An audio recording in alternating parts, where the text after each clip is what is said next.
Morning, Bitcoiners. Sun's up. We're good. Bitcoin's running. Excellent. We can have our coffee and talk about the great news today. Great news. You know, when you do these live streams and you're paying attention to the news, today is a good day. When there's a lot of content just coming at you and you open up your news feed in the morning and you see all kinds of heads exploding and all that, it kind of makes it fun, right? It kind of makes it a lot of fun on a Sunday morning, snowing. There we go. Oh, Muslim Bitcoiner is going to help me. Assalamu alaikum. Assalamu alaikum. Peace be upon you. Yeah, I'll get it, man. I'll listen to it a few times on YouTube and I'll get it right. What's up, Kevin? What's up, PH? Morning from Bangkok. Wow, it's not morning there. It's nighttime. Bud, good morning. Bangkok. Yeah, I think, you know, I heard Bangkok and South Korea and Japan haven't had like the kind of inflation we've had in America. So apparently it's like shocking again, like it was 20 years ago when you go to these places and see the price. Now Japan's the opposite, right? Japan used to be expensive, really cheap now. If you guys didn't know, we sort of grew up in this idea that Japan had the most expensive real estate in the world. I remember in the 90s, they were saying like, you know, 1 square block of Tokyo could erase the American debt and all these kinds of crazy things. It was true because there was so much interest going on in Japan and everyone was predicting the great Japanese growth and all those things. Of course, it didn't happen that way. And I still believe Satoshi Nakamoto took a Japanese pseudonym in order to have, let's call it the bird's eye view of a Japanese person for the actual death of fiat. Because fiat will probably, I mean, Canada is so stupid that it might die first. But I think in most people's predictions, just based on the kind of trickery that the Japanese central bank got up to the past 20 years, a lot of people would have predicted Bitcoiners that Japan, if you saw a Bitcoin future, and then you started to understand what would happen to different nation states, it would have been Japan on a lot of people's list, and it was on mine, right? I often thought that the point of the name Satoshi Nakamoto was to have that bird's eye view to say to Americans, you're going to be like us. Like what you did to your currencies, like what we did, right? And you know, I've said on this show before, I read it somewhere. I mean, I'm not kidding. When I was first into Bitcoin, somewhere along the road, I read that idea that the Japanese pseudonym was to have the track record, the travel log to tell Americans in the 2008 crash that, hey, welcome to the party. You're going to have to get into all the crazy stuff we do. And so I've never seen it, you know, I was just under the impression that this was a fact for many years. And then I remember saying it out loud in like 2018 or 2019 to a bunch of Bitcoiners. They thought it was clever and funny. And oh, that's funny, but they didn't know it as fact the way I did. And I said, but didn't you read that somewhere? So, and then I went and looked for it. I've still never found it again. I don't know where I read that. It could have been a dream. Who knows? Could have been a dream. We don't know. Speaking of dreams, if you woke up today and saw that Twitter had reinstated the former president of the United States, you were not dreaming. It was real. It was a real thing. A nightmare to some. You saw Twitter absolutely melting down, one of the greatest meltdowns I've ever seen in Twitter in the past few days. But let's talk about some of the details. So here's sort of a frame of the Twitter thing that we've been following for a few days, because I think it's really helpful to understand the crypto crash that's going on next to Bitcoin, to understand the craziness of the markets, to understand politics. The Twitter story sort of has it all, right? It's kind of a blueprint for Bitcoiners right now to look at the world. So here's from Mike Solana, and he's talking about, you know, all this stuff about Elon and Twitter, as well as what else is going on with the criticism of Twitter and the actual success, let's call it. So Mike Solana says, fascinating to watch the same people argue Elon's Twitter is both one, clownish, and incapable to the point it could at any moment vanish forever, right? All these people saying, oh, where are the engineers? You know, they all quit. Oh my goodness. So that's the one world. And Mike Solana goes on. And two, so powerful and dangerous, it could alter the way every person in this country thinks and bring about actual fascism, right? So it's the two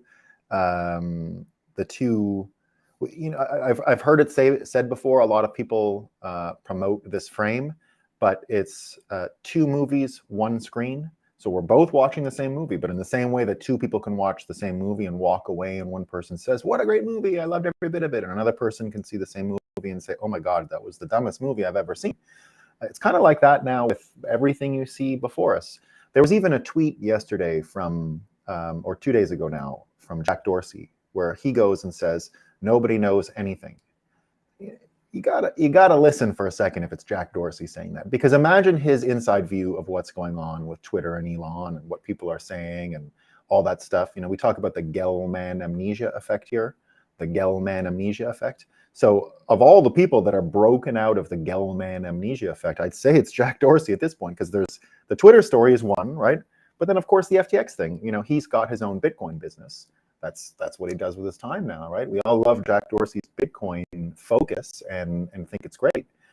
When he comes out and says nobody knows anything, and he's talking about both political interference, I'm just guessing on that, I don't know.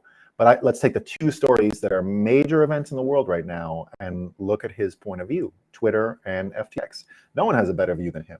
And for him to come out and say no one knows anything, we're getting into the world of subjective reality, and that reality is basically what you see when you look outside of your eyeballs, and it doesn't really matter what someone else thinks. And I think Bitcoiners more and more understand that, because more and more we understand that we sort of populate the world with our own ideas and our own feelings and our own impressions. And you can see that in this story. There's remember we talked 2 days ago about the Friday night Twitter, let's call it party hangout session, after that long week where Elon gave the ultimatum, I only want hardcore people. Something like 1,200 people quit Twitter. The media has been saying, oh, the thing's going to fall apart any minute now. And then he posted a photo, and it was all these engineers, and they were having a great time. Hold on, I'm just going to have to blow my nose in a second. I'm dripping here. Cold out. And I didn't bring Kleenex, but that's okay. So let me see if I have one. So there was this picture, and it's Elon with, interestingly, one of the engineers I recognized from the original Elon photo where he went on his first day and he brought the sink, and some people met him in the cafeteria and he was chatting with them. And I recognized one of the people because he was standing right next to him again in this picture on the Friday evening, keeping Twitter together. These are the people that are staying. And then you look at it. So first of all, there were no women really in the picture. It was all male engineers now. So take what you will from that. So it looks like most of the male engineers stayed. And, I'm guessing that the breakdown of male-female changed drastically after Elon took over. That's just a guess. I have no proof. But in the picture, it's clear, right? Mostly men. But of course, everyone now looking at that reacted in a certain way. The liberal breakdown, I won't even say liberal. Most liberals wouldn't think like this. Hive mind breakdown is the right way to look at it. They looked at it and they said, look at these H-1B slaves. H-1B slaves? Do you know what that is? H-1B is a work visa in the United States, right? I don't use an H-1B visa. It's true that an H-1B ties you to your employer, and it's hard to find other work and et cetera. But it's a main avenue for people to enter the United States. It's an employer-sponsored way of entry.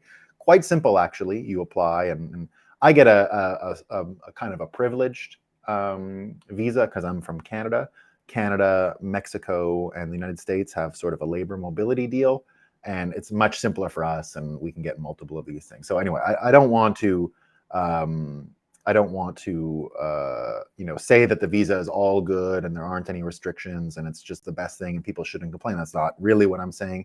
It's a pretty good visa. Mine is better. There's varying degrees of visas. Some people would say mine's not better because it doesn't actually, I got to renew mine more often, and it never counts towards me being an American citizen. But of course, I have no desire to be an American citizen. I'm happy being a pretend American and commenting on America.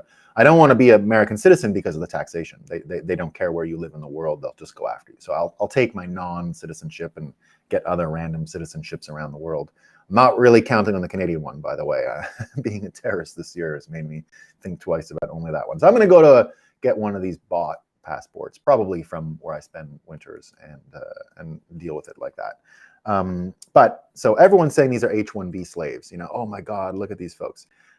At the same time, Isn't it amazing that all of these immigrants, and we can't even tell if they're immigrants. There's no way to tell. That a lot of people have been criticizing the people who say they're all immigrants. What, you have to be white to be born in America? Of course, the idea is absurd. We have no idea who in those pictures are H-1B visa holders, born in America, not born in America, but who cares? What a silly thing to react to from that picture. What I saw was a bunch of people kicking back after a really crazy week and doing what we all love to do on a Friday evening after work, right? Who cares? Just shoot the shit with the people who are in the foxhole with you, right? I have no problem with that, right? So, but it shows you that, you know, how they're blowing a tire. So what Trump ended up doing, what Elon did was this poll, right? This poll. The people have spoken. Trump will be reinstated. Vox Populi, Vox Dei, right? Do you know what Vox Populi, Vox Dei means? It's voice of the people, voice of God, Roman. But it's actually not from Rome. I don't know if you guys were aware of its actual history, but it comes from Britain, and it was a political statement used, you know, to deal with stuff in the 1700s. And it was used in the 1700s, and here's how it was cited. So there being no natural or divine law for any form of government, or that one person rather than another should have the sovereign administration of affairs, or have power over many thousand different families, who are by nature all equal, being of the same rank, promiscuously born to the same advantages of nature, and to the use of the same common faculties. Therefore, mankind is at liberty to choose what form of government they like best. So the point of it is not listen to the people, democracy's great, you know, it's not that. It is people are free to choose which government they have. In the same way, we're free to choose what money we have, right? That's what we've been saying from the very start, right? We're free to choose what money we have. It turns out that choosing what money you have is more important than choosing what government you have. Because if you don't choose the right money, you actually don't get a choice in the government you have, right? So, you know, when I think of this, and they called it Vox Populi, Vox Dei, you know, even go to the Magna Carta. And I often tie the Bitcoin white paper to the Magna Carta, because the Magna Carta, if you don't know what the Magna Carta is, written in 1215, and what it was at the time the king had absolute power in England. No one to stop him, no one to say anything. But a couple of lords were starting to get stronger armies, and they realized that together they could actually stop the king who had the largest army, but was not as powerful as the lords together. So the lords got together and they, you know, put the king at the end of the sword and said, "You listen to us, boy. Otherwise, you're done. We're going to get our armies and take yours down. We'll give you the kingship, but you need to share your power with us." And that's the beginning of British politics, British Parliament, right? That's where the House of Lords come from. The House of Commons, so Congress, right? Their version of Congress grew out of that out of another revolution and populism and new forms of power and all those things. But the first division of power in the British system, separating itself from the old Germanic tribes, because in Germanic tribes, king, primogeniture, firstborn son, all of that stuff was really important to them. And that's where freedom came from in their mind. But now that the political order had gotten more complex, they had to change. So what it became was these peers, only the lords were peers, right? Only the lords were peers, and they called themselves peers. And to this day, if you go to the House of Lords, they are peers with each other. They're not peers even with the lower house and the members of parliament and the congressmen. And if you didn't know, the American system, of course, is entirely based on the British system. So the Senate is a copy of the Lords, absolutely retuned to the American federal reality and all those things. But did you know originally the US senators were not elected by popular vote? They were not. The original system had state legislatures that would vote themselves. So the congressman of a state plus the governor would decide who amongst them gets to go be the senator. And it was like that way until the Civil War, and then they made it political just like the House. So things changed, right? The congressmen were all popularly elected from the very beginning. The senators were not. After the Civil War, they became popularly elected. And some people said it was a major problem because those peers were supposed to be separate from the system. They weren't supposed to be political fundraisers. They weren't supposed to be barking like a dog all day to get attention. That was for the populist House. The senators, like lords, were supposed to just be chill and get involved in things when they're interested and get involved in things when they see a reason to. So it's kind of like a mix of the judiciary in a way, right? These people can't be fired. They can't be removed from their position. They don't have to talk to everybody in the world in order to have an opinion. They don't have to seek out a popular mandate in order to push for their agenda. They're sort of free from the system, and they got reviewed every 6 years and they could be changed. But nevertheless, the point is it's peers, right? So when I hear Vox Populi and I think of the Magna Carta, I instantly think of Bitcoin, right? Because it's a peer-to-peer network, right? Now, I understand computer science peers are different than the peers from the ancient legal system in Britain and the Magna Carta. However, it's still both peers, right? And in Bitcoin, we understand that being a peer, running a node, self-custodying, all those things doesn't come easy. Just holding Bitcoin on a centralized exchange doesn't make you a peer, right? You are involved in Bitcoin, but you're not a peer, right? Like the same way that the House of Lords were peers and the members of parliament, the farmers, they're not exactly peers, right? Not exactly. And to this day, they're called peers together. So when you start thinking about what that means, Vox Populi, Vox Dei, I do come up with this analogy that the Vox P2P, right, is the Bitcoin, and you could say the voice of God is the contemplation of infinity, right? The contemplation of infinity in a way that we can understand, so divided by 21 million, right? So that's the whole thing, is that you can never understand the infinity. It's beyond our capacity. Our human mind cannot contain the concept of infinity. However, if we are able to scratch out a little window, which is the divide by 21 million, we start to get a lot more clarity on the world. And we're going to talk about it today, because we're going to see that if you actually start contrasting peers and what I said earlier about, we should have freedom of choosing which government system we want, but look at Trump, right? Does it really matter?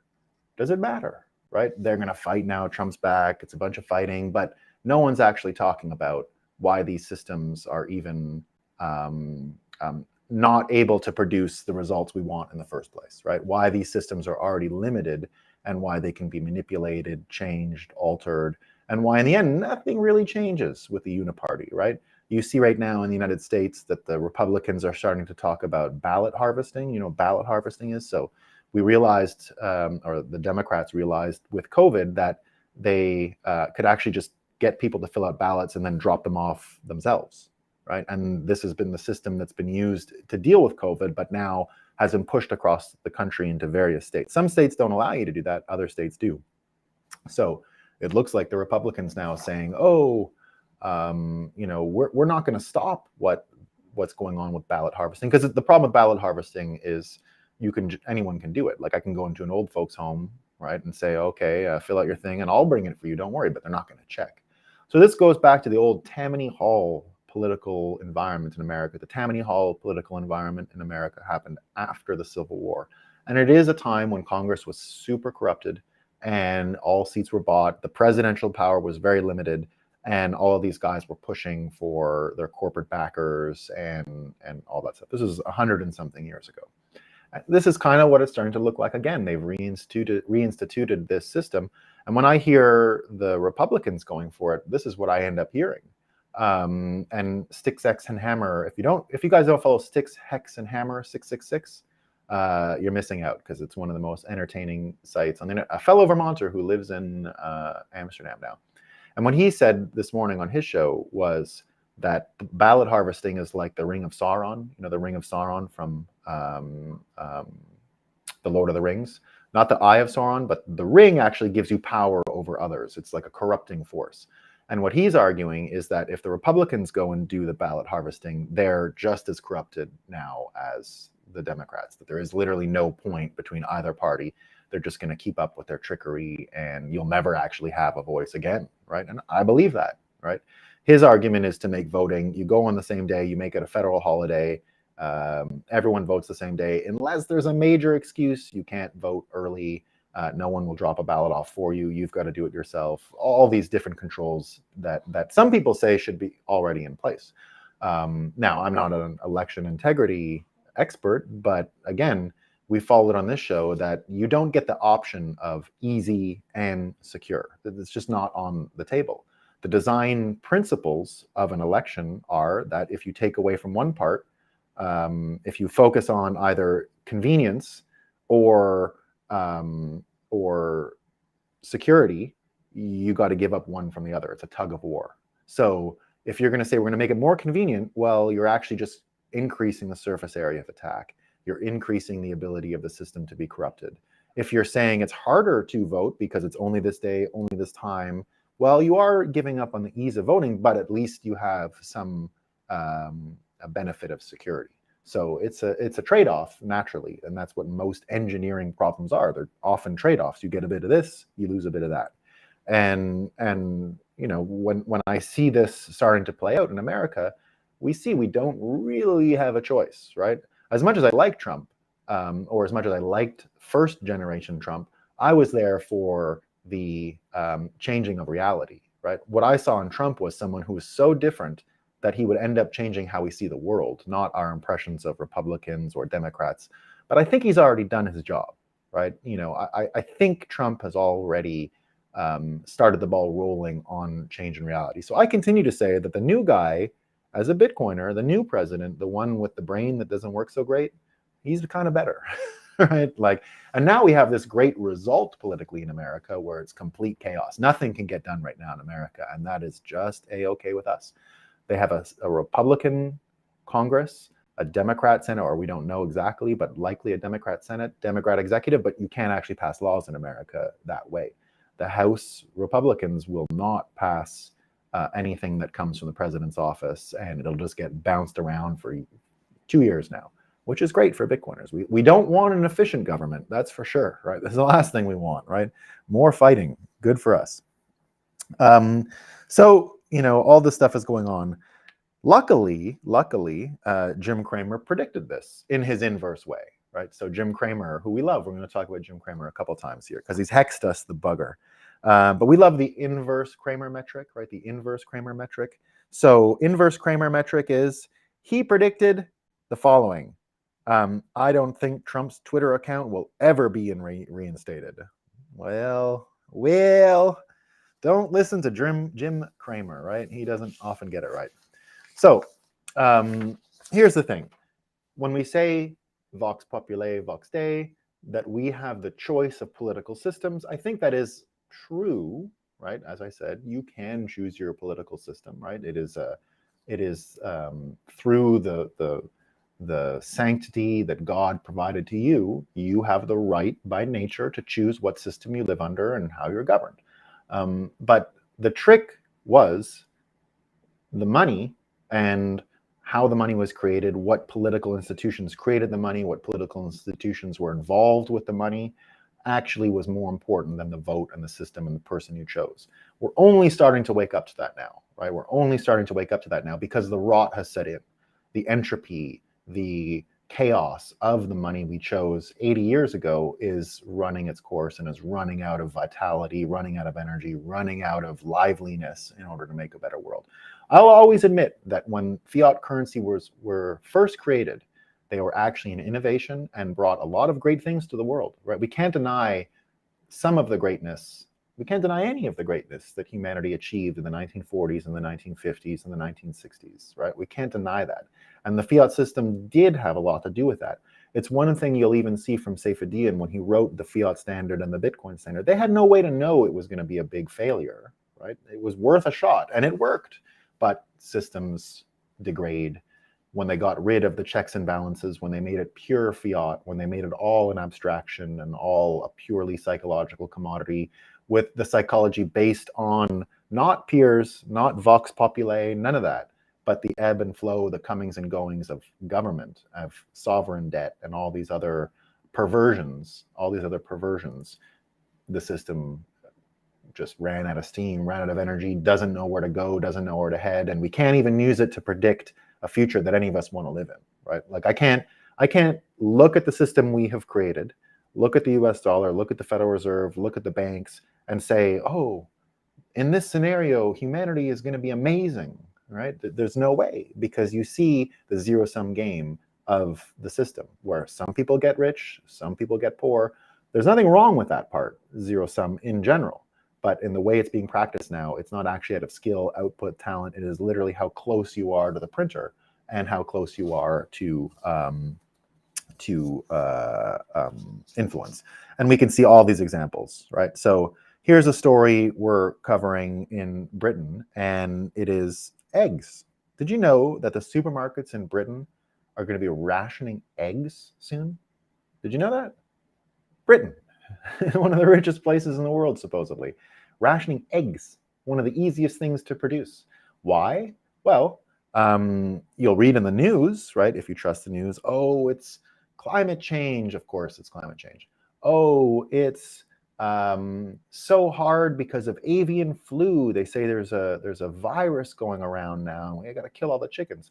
The truth is the following, according to farmers who are trying to make noise about this. So I'm only going on what I'm seeing from some farmers and the videos they're producing. I do not know these farmers.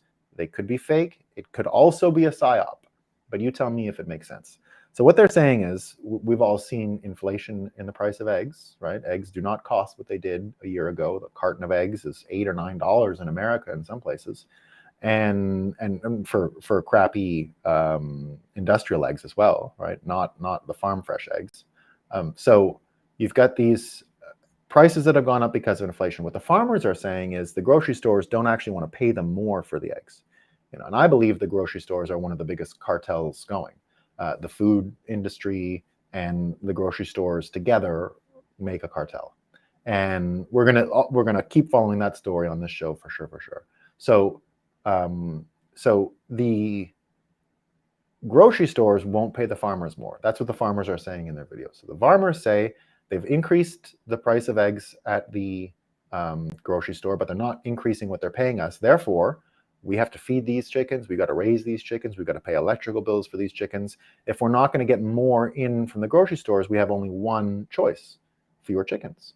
So they started culling chickens. Now, this was independently done. One farmer here, one farmer there, one farmer there. No farmer was asking their neighboring farmer, oh, are you culling chickens? Are we going to have enough for Britain this year? Are we going to have enough for Britain in the wintertime? No one did that, right? They all just independently made their choices. And then, boom, all of a sudden there's not enough chickens, not enough eggs. Right? And that's where they're at. And that's why there has to be a ration, because the system couldn't figure out between the grocery stores, the producers, the inflation, how to produce eggs anymore. Dead end. Right? It's a dead end. No one intended in this. I don't think any government person said, oh, we're going to lie about inflation and we're going to call it temporary for a little while and everyone's going to get over it and it's going to be okay, right? They didn't guess that the chickens would be culled. They didn't guess that they wouldn't raise more chickens this summer to mitigate the costs, right?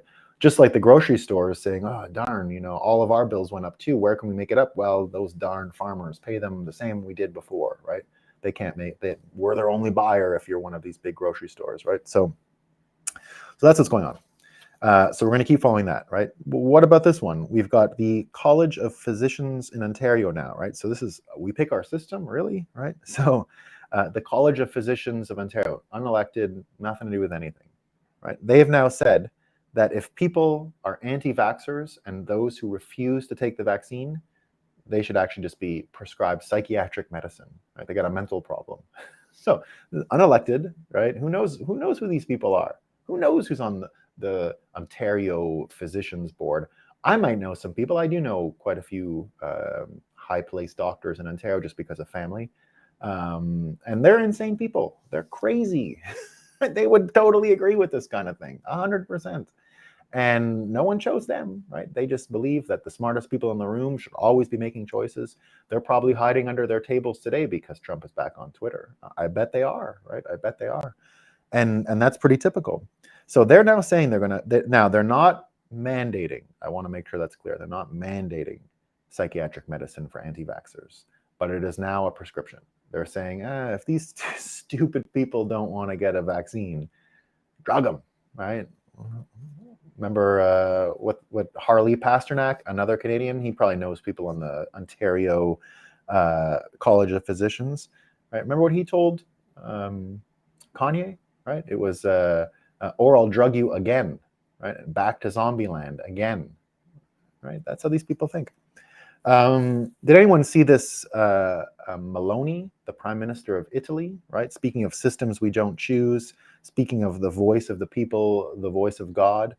So she's in this regular fight now with Macron, right? The president of France. He called the French people disgusting for choosing her, right? We talked about that on this show where he called her disgusting and she said, what's disgusting, right? I'll tell you what's disgusting. It's seigniorage in Africa, the Bank of France creating all the French francs for Africa and making money off that. So what she's saying is the stable coins, if you will, the fiat that is being minted in Africa all comes at the whims of France. And she attacked him again yesterday in a statement that's gone viral about this. So she did it a few weeks ago and did it again yesterday, bringing up, and she had the actual franc on she brought one of the African francs with her to add a bit of visual aid. She also contrasted that franc bill with a picture of a Burkina Faso gold miner, child labor, by the way, and used a really powerful contrast. And, you know, when I see these two people, here's something I'm starting to think of. Forget Trump for a second, right? Forget Trump for a second. Trump used to be the most powerful communicator I'd ever seen in my life. Right? I said, wow, this is the Michelangelo of persuasion and oratory, right? Another level. This Meloni and even more Carrie Lake are more talented than Donald Trump, I think. The two most talented political leaders in the world today that I've seen are both women. Meloni and Carrie Lake are by far the most powerful communicators, persuaders I've seen in a long time, more than Trump, I would say, more than Trump. You know, Trump has all these weaknesses as well. As powerful as he is, he's got weaknesses. And these two, I haven't seen a single weakness yet, right? Just a wall of persuasion, just powerful. And if you would see both of these videos, the way she turns the dial up, this Meloni girl, she just turns the dial up with her, with the way she speaks, and she starts with facts, and it's not, you know, emotional and crazy, but she gets to the point of emotion naturally, and it's excellent stuff, right? And I think Europe's got a hell of a if anyone's trying to stop her, they got a hell of a problem on their hands, because it's not going to be that easy. So what about systems we don't choose again, right? And that choosing the money is actually choosing the system. What about Qatar, right? What about Qatar? Now, as I said, I am very pro the future of the Islamic religion. We've got Muslim Bitcoiner here. I've said it before on the show, right?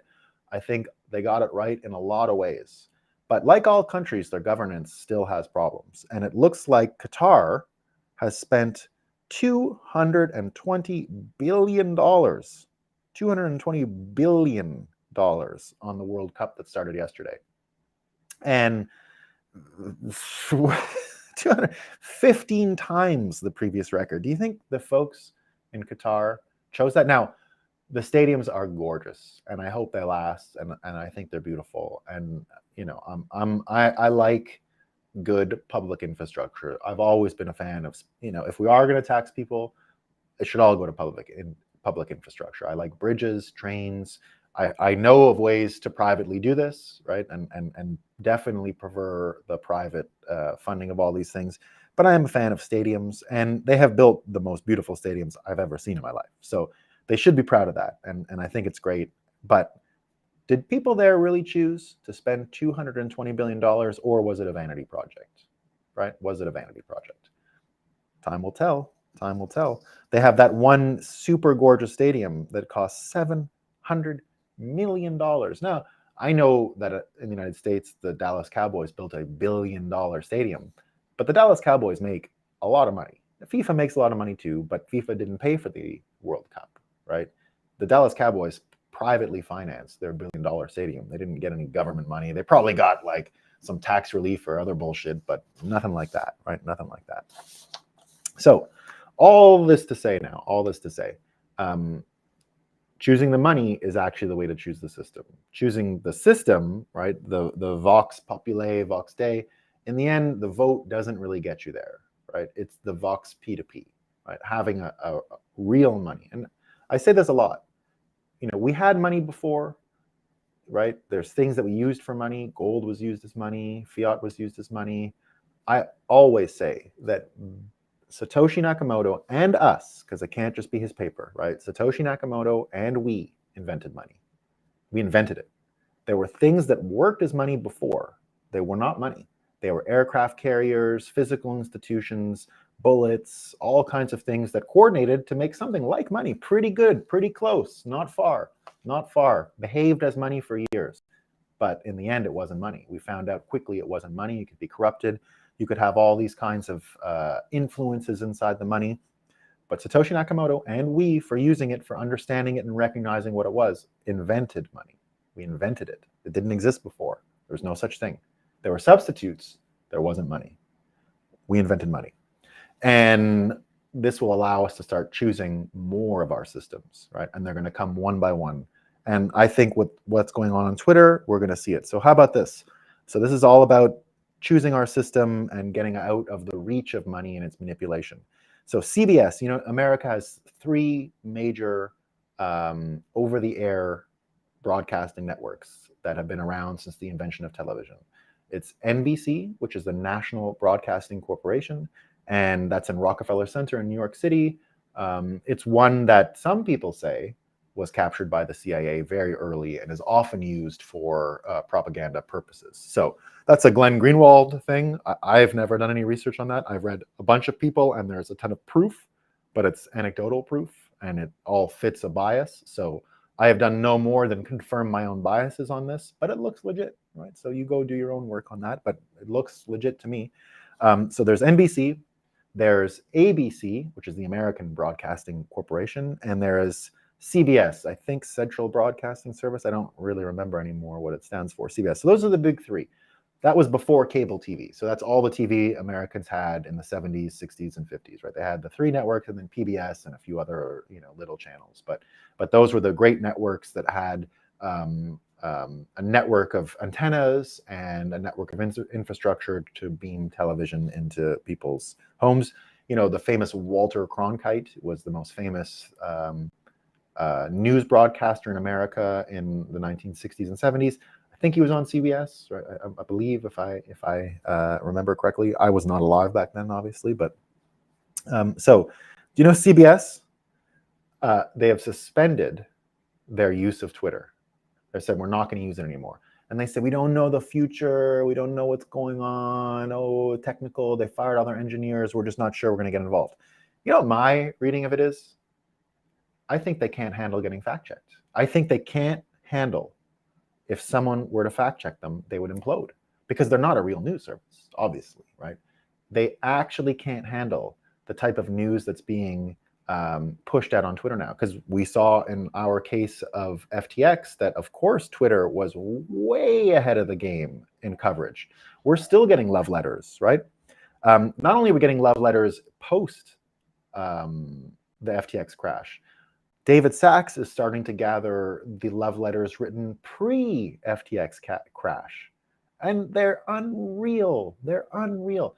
If we thought that the VCs were duped and didn't do their jobs because they wrote so many big checks to FTX, well, there's tons of articles out there where people are saying, oh, he's the new crypto king, and what a great business, and how do you get to $1 billion first? Be a genius.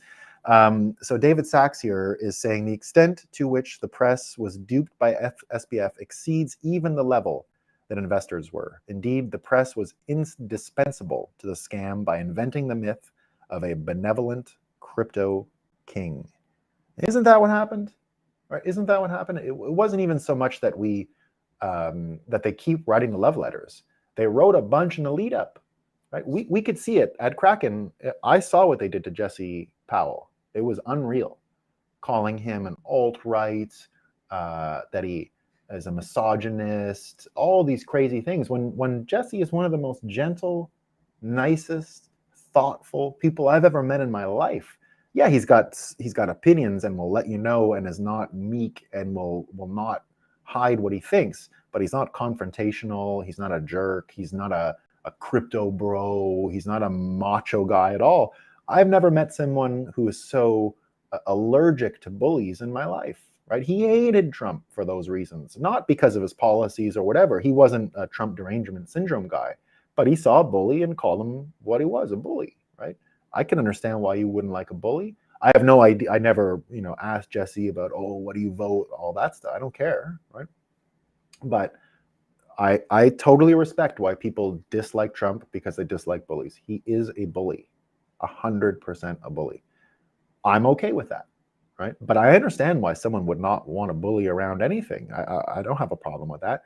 Now, to go so far as to say he's an anti-Semite when he's a Jewish grandfather, to go so far as some of the crazy shit he said, right? It's not going to work. Like he's a racist, I think if Trump wants to get back really in the game, he should just do podcasts with the Black community. He should go on Drink Champs. He should go on all these shows.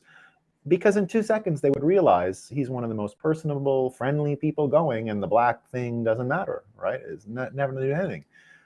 Before he was a political candidate, Trump was kind of an icon in the African-American community. He was regularly cited in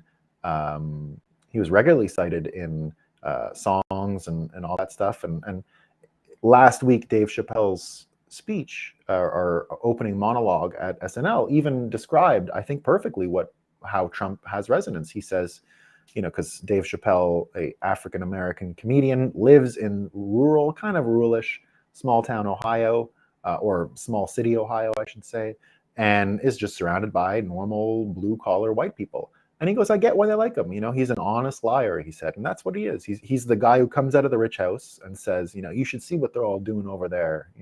It's crazy shit. I did it with them. I know what's going on. And people buy that. And I think it's true. I think that's what he's like. So you get all that kind of reaction, things we never chose, right? Biden this week was in Bali for all this environment, G20, G7. Well, Biden says he's ready to pay climate reparations, that the United States is ready to pay $1 billion to countries to compensate for global warming. China managed to get out of it without paying a single dollar, so that's good for China. But America said it's going to pay $1 billion, right? Meanwhile, you've got Reuters again saying that the U.S. job market was little affected by the pandemic, right? They're trying to push this piece now that the job market was little affected by the pandemic, and people are just saying, like, what are you talking about? Amazon ate everybody's lunch. Maybe the overall numbers were the same as far as what people bought and spent, but the amount of people whose businesses had to be shut because they weren't allowed to open, or they were getting their shop burned down, while Amazon/Washington Post was saying, go out and riot in the streets, it's good, right? Didn't work out so well. Now we see even with SPF, right? So it turns out systems we didn't choose, right? Dex says, I'm the least anti-Semitic president ever, believe me. Yeah, there you go. Oh, Dave, let me know. The Columbia Broadcasting System. I didn't know that. Yeah, thank you. Dex says centralized BS. That's a good name for CBS, centralized BS. So now Maxine Waters, if you don't know who Maxine Waters, she's a congresswoman from California, one of the stupidest congresswomen out there. Like if you're just going IQ, like IQ for IQ, she's pretty low. So she'll be in charge, they say, of the FTX investigation. It turns out there's, pictures of them holding hands. They've got a video of her blowing kisses to Sam as he's coming off testimony in Congress, right? So that should go down well. People should really buy that, right? So that's what I got for today, team. It's a day where we see that the voice of the people can make a difference, but it's not at the political.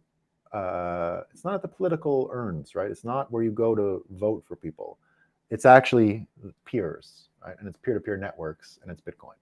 And the only way we're going to get there, as we all know, is to choose our system, which is our rights, right? We can choose whatever money we want. Right? Remember, no one can tell us what money is. We choose money. If we recognize that we've invented money, enough of us choose it, and enough of us use it, and enough of us propagate it and push it and use it to measure and understand the world, right? We're going to get to the place where we can actually start contemplating infinity again. We're going to actually start being able to understand clearly why eggs are having to be rationed, because that's obscured to us now. It had nothing to do with the political choice, right? The eggs are being rationed in England because no one knows how to count anything, and no one knows how to put any accountability onto anything. If you can't count, there is no accountability. So no one's able to focus in on the grocery stores. The grocery stores can use the corrupt media system to say, oh, it's avian flu. Oh, the Chinese did it, right? They can say that all day. But it's not true. And we're going to find out. Hyper-Bitcoinization says Ragnarok is coming. It sure is. Yeah, it's coming. We're getting there, guys. Almost there. You know, almost there. I continue to think that just getting through this winter, getting through the winter, the literal winter, the all the crazy stuff aside, right?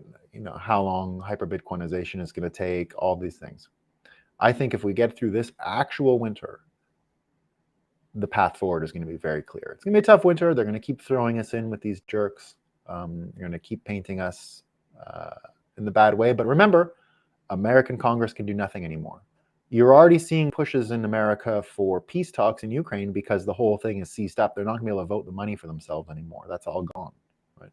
That's all gone. They can try. I mean, there's very corrupt people in Congress on both parties. So it doesn't mean that a Republican majority equals 100% no more money to Ukraine. I don't want to go that far. But it's not going to be a rubber stamp anymore. And the amount of money that flows over there is going to get questioned more and more. So that's a good thing, right? That's a good thing. Bitcoin peerage. We're all peers in Bitcoin. Well, be careful of that, Dave. That's not actually true. You know, we're not... Remember, Bitcoin is not utopia democracy, right? Running your own node, custodying your own keys is not the same as holding Bitcoin on an exchange. Just in reality, right? There are tiers, and there are Bitcoin node runners who will absolutely not believe anyone who doesn't do what they do as a peer. You know, unfortunately, or not unfortunately. That's just the reality, right? We have to. You can choose your own speed. I think everyone's on the team type of thing. Like, I think Bitcoin is a psychological, we are all peers. Welcome to the real world. Yeah, you're right, guys. I mean it in, I'm not trying to mean it like better than or anything like that. I think I just mean that,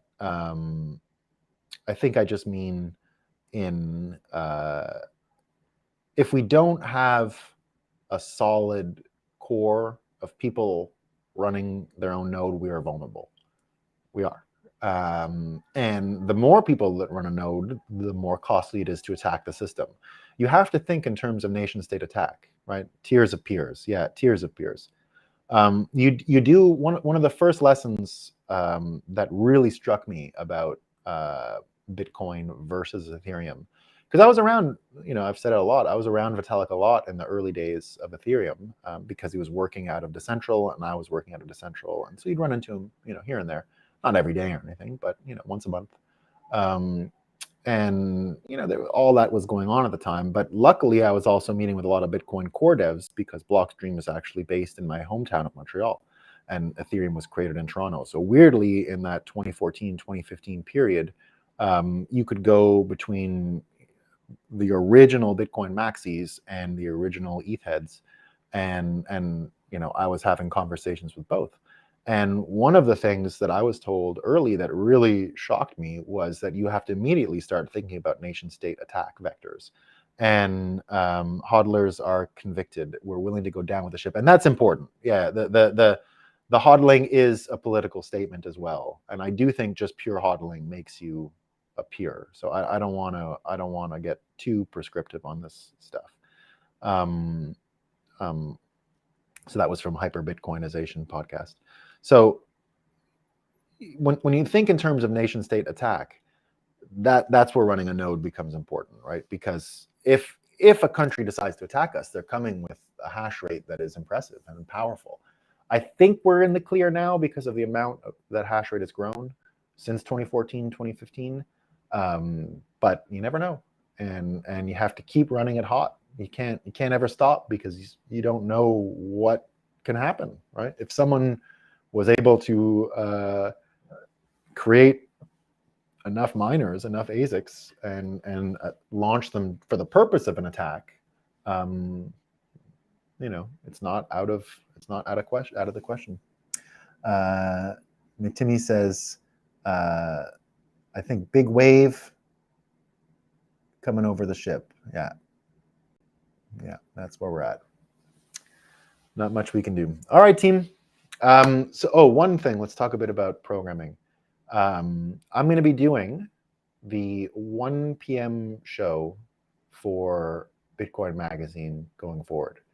We're going to bring a lot of our stuff from this show. I'm going to keep doing the 8 a.m. for a while, but I'm going to start shrinking it a little bit. So we've been going like 45, 50 minutes. I'm going to try and get everything to you in like 30 minutes, less, because I got to save some of the stuff for the 1 o'clock show. So we're going to be doing it again, but the good news is I'm going to be getting all kinds of resources. I'm going to have a researcher. I'm going to have some links in the description. I'm going to have, all those kinds of things. So we're going to have guests. We're going to have, what do you want, right?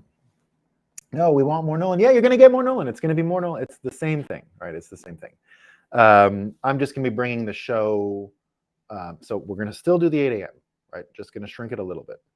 We're going to bring some of the content to the 1 o'clock show.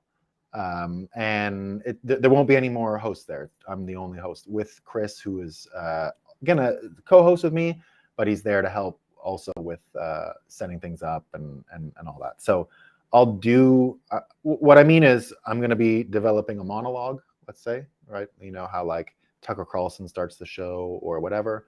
I'm going to be putting a monologue into there. We'll sort of practicing it a bit in the morning on this show, and then I'll have it fine-tuned by 1 o'clock, and we'll put some news stories into it. So I'm going to be taking over the news and notes part. I'm going to be taking over that monologue, and then probably a guest interview or two with speakers from the Miami show. So, because I also program the Miami show. So we're trying to like streamline what goes on in the show and how it leads into the Miami show in May. So we're trying to consolidate things.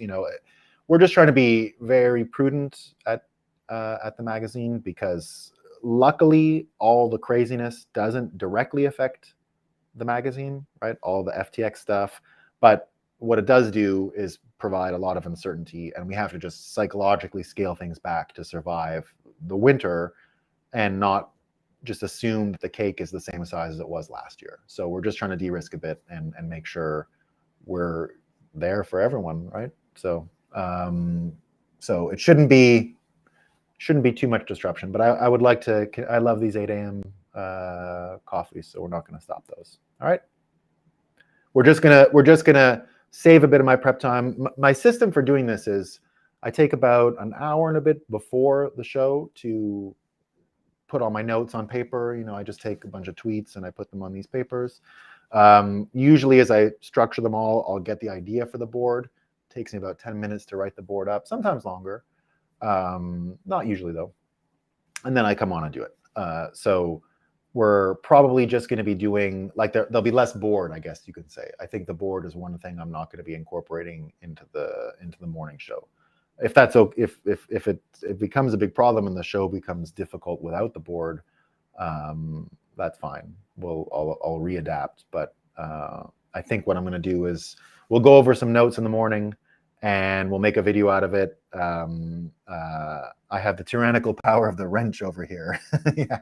Oh, that reminds me. So this is one of the funniest quotes I ever heard. Remember, I'm only bringing it up because it's right on point. I was telling you about I was caught between Decentral that had Bitcoiners and the early ETH people like Vitalik and the Blockstream folks in Montreal. And I was already going back and forth between those two cities all the time. And now I had these two groups that I would be speaking with a lot. So I remember this would have been like 2015, sort of saying, well, like what, how can you attack Ethereum, or trying to get my mind around it all. And one of the Bitcoiners goes, I'll tell you how to take over Ethereum. I'll do it right now, right? And his car is there, so he pops the trunk open, right? And he pulls out a wrench. He goes, done. Done, right? Put Vitalik in there. How much Ethereum you want? I was like, oh yeah, that's true.